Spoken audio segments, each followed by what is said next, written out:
Assalamualaikum warahmatullahi wabarakatuh. Selamat malam. Kami dari kelompok 3 ingin mempresentasikan tugas skeptik yang berjudul Cybercrime. Kami beranggotakan 6 anggota, namun untuk 2 anggota yang lain tidak dapat hadir atau berhalangan. Untuk malam hari ini dihadiri oleh Saudara Ihsan Maulana dengan NIM 1220872, Fajar Nopiansyah dengan NIM 1220093, saya sendiri Raisa dengan NIM 122010111, dan terakhir Saudara Siti Nur Hasanah dengan NIM 1220548. Untuk materi pembahasan cybercrime ini tersusun dari latar belakang, permasalahan, perumusan masalah, pengertian cybercrime, jenis cybercrime, dan terakhir kesimpulan dan saran. Latar belakang ya, seiring berkembangnya teknologi informasi yang semakin pesat membawa perubahan yang positif. Tapi ada juga dampak negatif dari perkembangan teknologi informasi. Salah satunya adalah cybercrime atau kejahatan di dunia maya. Secara umum, cybercrime adalah kejahatan atau pelanggaran dilakukan di internet.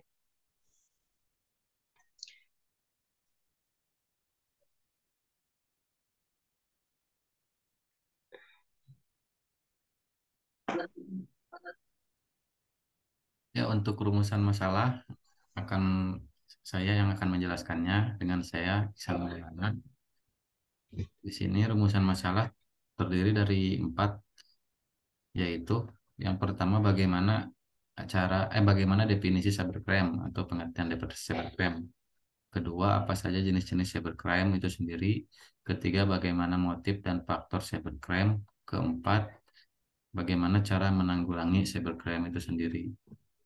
Untuk selanjutnya akan dijelaskan oleh Fajar Nopriansah. Assalamualaikum warahmatullahi wabarakatuh. Saya Fajar Nopriansah akan menjelaskan definisi cybercrime. Menurut Departemen Kehakiman AS, istilah cybercrime mengacu pada aktivitas ilegal apapun yang menggunakan komputer sebagai sarana utama komisi, transmisi, atau penyimpanan. Next, Bang Isan. Nah, jenis-jenis cybercrime di sini saya akan menjelaskan illegal content. Illegal content ini termasuknya jenis di internet yang data-data orang itu dengan berita bohong. Untuk contohnya seperti pembuatan suatu berita bohong atau fitnah yang akan menghancurkan martabat atau harga diri pihak lain. Cracking adalah tindakan perusakan yang dilakukan dengan cara memasuki sistem komputer secara paksa untuk mencuri atau melihat data secara ilegal. Dan selanjutnya, carding akan dilanjutkan oleh teman saya, oleh Iksan Maulana. Ya, terima kasih untuk Bapak Fajar Nopriansah. Nah, di sini saya akan menjelaskan nomor ketiga dari jenis-jenis cybercrime eh, yang berkaitan dengan carding. Carding artinya modus tindakan kejahatan dalam transaksi menggunakan kartu kredit seseorang. Setelah mengetahui nomor kartu kredit calon korban, kemudian pelaku dapat berbelanja online melalui kartu kredit.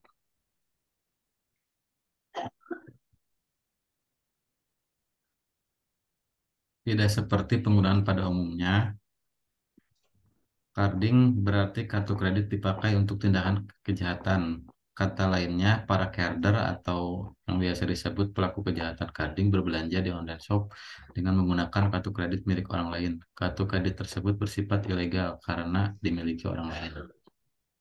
Yang keempat adalah data forgery. Kejahatan data forgery merupakan kejahatan dengan memasukkan data pada dokumen-dokumen penting yang tersimpan melalui internet, lalu membuat data tersebut seolah-olah terjadi salah ketik agar pelaku bisa mendapatkan keuntungan dari kesalahan dokumen tersebut.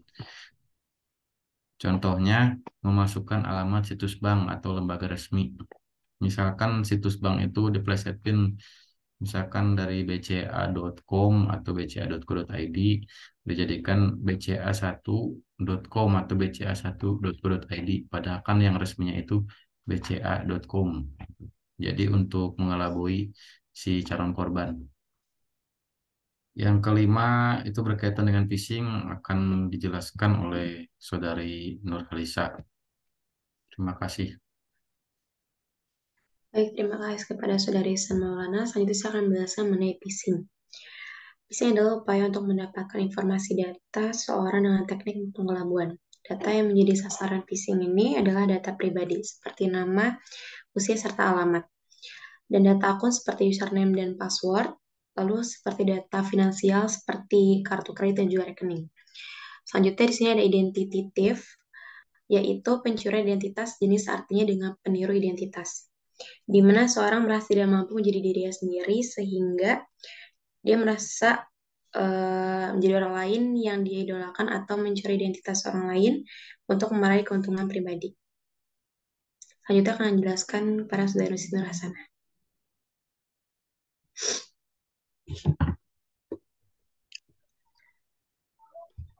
Selanjutnya, spamming. Spamming merupakan aksi cybercrime dengan menyebarkan email spam secara intens dan massal. Yang terakhir, unauthorized access adalah tindakan melakukan akses tanpa izin yang cenderung menjadi sebuah ancaman terhadap kepemilikan suatu pihak. Selanjutnya akan dijelaskan oleh rekan saya, Nur Kalisa.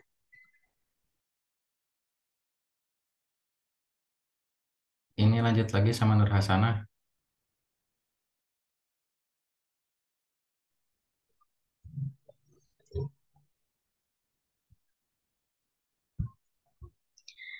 Selanjutnya, motif cybercrime.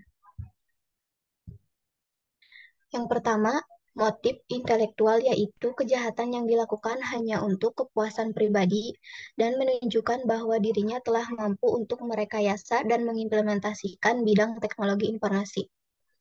Kejahatan dengan motif ini pada umumnya dilakukan oleh secara individual. Yang kedua, motif ekonomi, politik, dan kriminal, yaitu kejahatan yang dilakukan untuk keuntungan pribadi atau golongan tertentu, yang berdampak pada kerugian secara ekonomi dan politik pada pihak lain. Karena memiliki tujuan yang dapat berdampak besar, kejahatan dengan motif ini pada umumnya dilakukan oleh sebuah korporasi. Selanjutnya akan dijelaskan oleh rekan saya.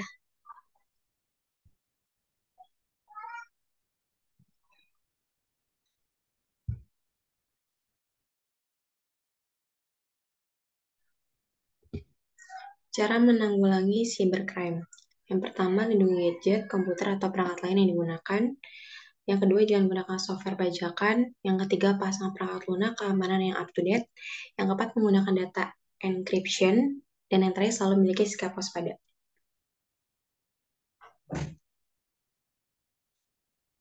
Ini Bang Fajar.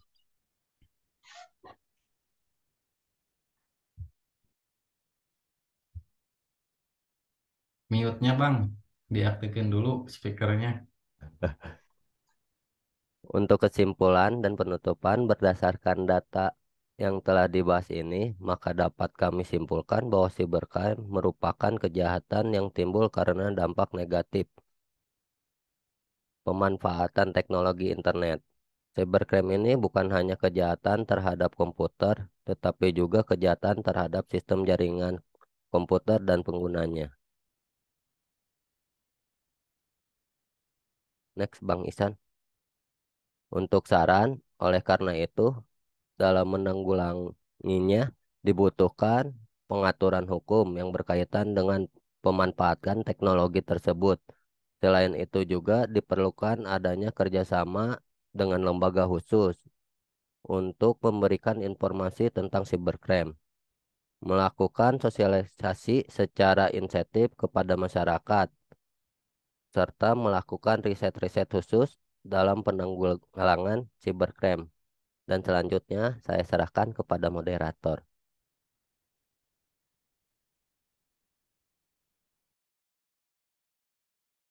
Mute-nya diaktifin dulu, Cak.